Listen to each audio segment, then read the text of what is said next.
So guys, जैसा कि हमने पिछले एपिसोड में देखा, टोंग चेंग लेजी और शी फेंग के पीछे पड़ चुका था और उसने अपना ब्रेक थ्रू करके खुद को और ज्यादा पावरफुल बना लिया था। इसलिए जब वो शी फेंग के ऊपर अटैक करता है तो लेजी शी फेंग को बचाने के लिए उसके आगे आ गया था और वो घायल होकर बेहोश हो गया था। लेजी की सोल एनर्जी धीरे धीरे खत्म हो रही थी, इसीलिए वो अपनी बची हुई एनर्जी से ब्रिक फर्नेस को रिपेयर करने की कोशिश करता है, लेकिन उसकी एनर्जी खत्म हो जाती है और वो मरने ही वाला होता है। तभी शी फेंग उसे अपनी सोल एनर्जी देने लग गई थी, जिससे वो ब्रिक फर्नेस को रिपेयर कर लेता है और उसे रिपेयर करने के बाद उसे डिवाइन हीलिंग की पावर मिल गई थी, जिससे उसने अपने आप को भी हील कर लिया था। मगर तभी उसे शी फेंग की याद आई थी, क्योंकि उसके बेहोश होते वक्त टोंग चेंग ने शी फेंग के ऊपर अटैक किया था। फिर अब हम लीजी को देखते हैं, जिसे अब होश आ गया था और वो होश में आते ही सबसे पहले शी फेंग को देखता है कि वो ठीक है या नहीं। शी फेंग भी लीजी को होश में आता देखकर बहुत खुश होती है। लीजी जागते ही टोंग चेंग से लड़ने के लिए जाने लगता है, लेकिन अभी वो कमजोर था, इसीलिए शी फेंग उसे रोक लेती है। तुम्हारी सोल एनर्जी अभी बहुत कम है, इसीलिए तुम आराम करो, अंकल लियान उस मॉन्स्टर को संभाल लेंगे।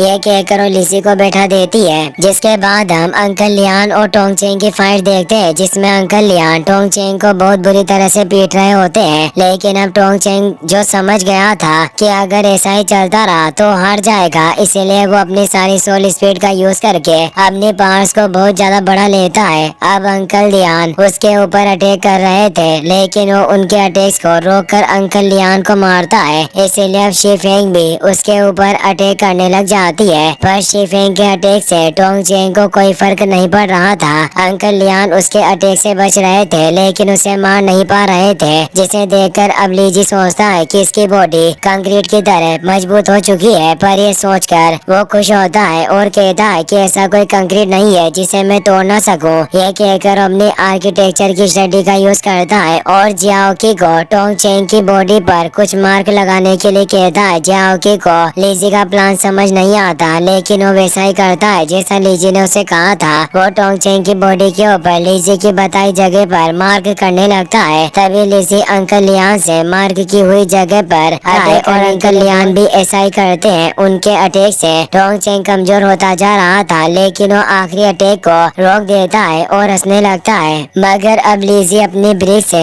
उसके ऊपर लास्ट अटैक करता है, जिससे उसकी बॉडी टूट जाती है और वो ब्लास्ट होकर मर जाता है। अंकल लियान लीजी के अटैक से बहुत ज्यादा इम्प्रेस हो गए थे और वो लीजी से पूछते हैं कि ये कौन सा अटैक है। तो अब लीजी उनसे कहता है कि ये तो आर्किटेक्चर मैकेनिज्म का लॉ ऑफ हुक है। अंकल लियान ने इसके बारे में पहले कभी नहीं सुना था, इसीलिए वो इसका नाम सुनकर भी हैरान होते हैं। अगले सीन में हम लीजी को शी फेंग के सोल थर्ड स्पेस में देखते हैं, जहाँ पर वो शी फेंग की सोल स्पिरिट को देखता है, जो कि एक पत्थर का स्टेचू बनी हुई थी। तभी वहाँ पर जियाओकी भी आ जाता है और वो लीजी से कहता है कि शी फेंग के पास भी एक सोल स्पिरिट है, जिसका मतलब है कि उसके पास भी स्पिरिट का चाओस है। यह सुनकर अब लीजी अपनी हीलिंग पावर से उस स्पिरिट को जगाने की कोशिश करने लगता है, लेकिन ये देखकर जियाओकी उसे कहता है कि आप उसे नहीं जगा सकते। वो इल्यूजनरी कॉन्टिनेंट की बुक में देखकर लीजी को बताता है कि स्पिरिट ऑफ चाओस अपने आप ही जागती है। यह सुनकर लीजी जियाओकी से कहता है कि जब मैं इस दुनिया में आया था उस दिन मेरा 18th बर्थडे था, शायद उसी दिन मेरी स्पिरिट ऑफ चाओस एक्टिवेट हुई होगी। इसके बाद गाड़ी के अंदर देखते हैं शी फेंग ने लीजी को अपनी स्पिरिट एनर्जी दी थी, जिससे वो बहुत ज्यादा कमजोर हो गई थी और अब लीजी उसे अपने डिवाइन हीलिंग पावर से ठीक कर रहा था। शी फेंग को ठीक होता देखकर अंकल लियान हैरान हो जाते हैं, क्योंकि उन्होंने पहले कभी डिवाइन हीलिंग टेक्निक को नहीं देखा था। वो लीजी से पूछते हैं कि तुम ये सब कैसे कर रहे हो, तो लीजी उन्हें बताता है कि ये मेरा हीलिंग मैजिक है। यह सुनकर शी फेंग उससे कहती है कि यह तो तभी मिलता है जब स्पिरिट ऑफ चाओस एक्टिवेट हो जाता है। यह सुनकर लीजी उससे कहता है कि हाँ, तुमने सही कहा, मेरी स्पिरिट ऑफ चाओस एक्टिवेट हो चुकी है। मैं एक जिंदगी और मौत वाली सिचुएशन में था, जिससे मुझे मेरी स्पिरिट ऑफ चाओस को एक्टिवेट करने में मदद मिली। लीजी उसे सच नहीं बता सकता था, इसीलिए वो उसे झूठ बोल रहा था। यह सुनकर शी फेंग लीजी से पूछती है कि क्या तुम्हारे पास कोई तरीका है जिससे मेरी स्पिरिट ऑफ चाओस भी एक्टिवेट हो जाए। शी फेंग भी बात सुनकर लीजी उसे कहता है कि अगर तुम हाई ग्रेड की सोल शेडो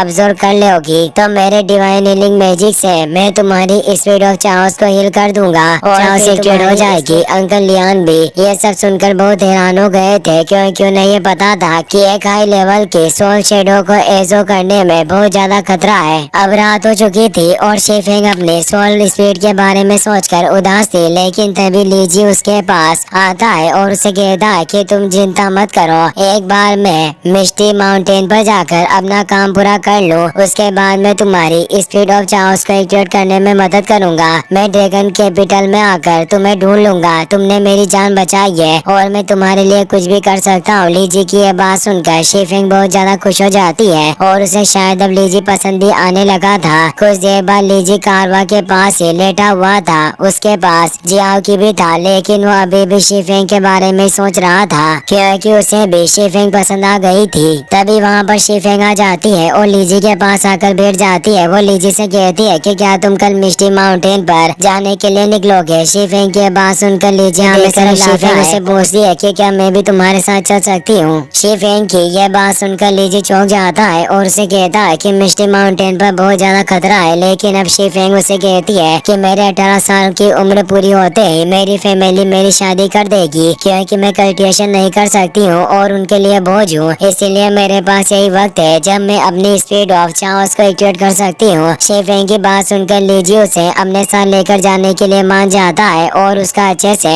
ध्यान रखने का वादा भी करता है। इसके बाद जब लीजी सुबह जागता है तो अंकल लियान को देखता है जो शीफेंग को लीजी के साथ जाने की परमिशन नहीं दे रहे थे। यह देखकर लीजी उनके पास जाता है और उनकी बात सुनता है। वो अंकल लियान से कह रही थी कि आप मुझे हमेशा प्रोटेक्ट नहीं कर सकते, मुझे दुनिया घूमनी है और अपने आप को काबिल बनाना है। अंकल लियान कहते हैं कि लीजी अभी इतना पावरफुल नहीं है कि वो तुम्हें प्रोटेक्ट कर सके, मगर अब यह सुनकर लीजी वहाँ जाता है और अंकल लियान का पूरा ख्याल रखूंगा, आप चिंता मत कीजिए। लीजी की बात सुनकर अंकल लियान उसे कहते हैं कि अगर ऐसी बात है तो मैं तुम्हें एक चैलेंज करता हूँ। ये कहकर वो एक सर्किल बनाते हैं और लीजी से कहते हैं कि अगर तुम मुझे इस सर्किल से बाहर निकालने में कामयाब हो गए तो मैं शीफेंग को तुम्हारे साथ जाने दूंगा। लीजी भी अब लियान की बात मान जाता है और उसे सर्किल से बाहर निकालने के लिए उसके ऊपर अटैक करने लगता है। कुछ देर लड़ने के बाद लीजी लियान को सर्किल से बाहर निकालने में कामयाब हो जाता है और ये देखकर अब लियान भी खुश होकर लीजी की तारीफ कर देते हैं, मगर लीजी उन्हें खुश करने के लिए उनसे कहता है कि आपने जानबूझकर मुझे जीतने दिया, नहीं तो मैं नहीं जीता।